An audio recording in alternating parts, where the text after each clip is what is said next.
One of the perks of being a Duluth Central grad was the honor of writing one's name in the clock tower of the original 1892 school on 2nd Street. It's 230 feet to the top, and along the way you'll find names like Vietnam prisoner of war David Wheat.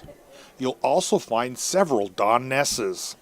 My dad, Don Ness, and his dad, Don Ness, before had all kind of participated in that same tradition. And so Former Mayor Don Ness makes it a trio in the tower. Their alma mater was a central part of Duluth from the 1890s to 2011.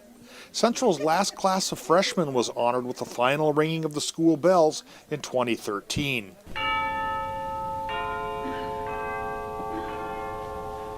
Historic Central in the hillside was noted for its architecture, and stories still circulate about the pranksters who fired off the school cannon in 1938.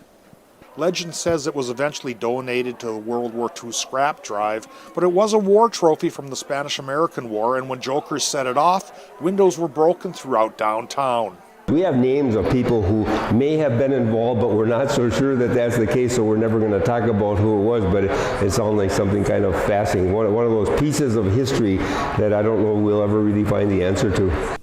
By 1971, historic Old Central was closed, and students moved to New Central on top of the hill.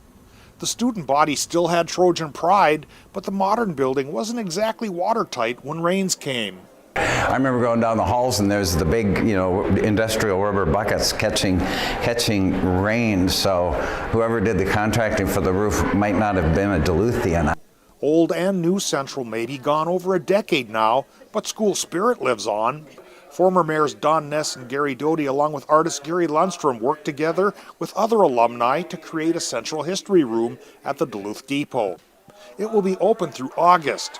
It holds relics from both eras of Central High School. Duluth Central High School might have been two separate buildings, but it was always one school.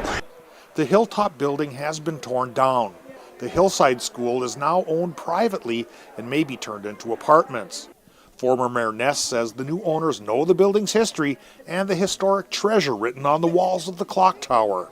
It's our understanding that they are going to make the space available to alumni to go up into the tower and see those names and keep that tradition alive.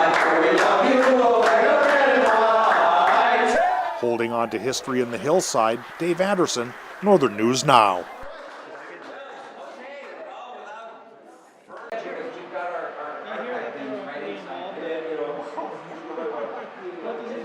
Everything. Really? Yeah, he's great. And then Carrie.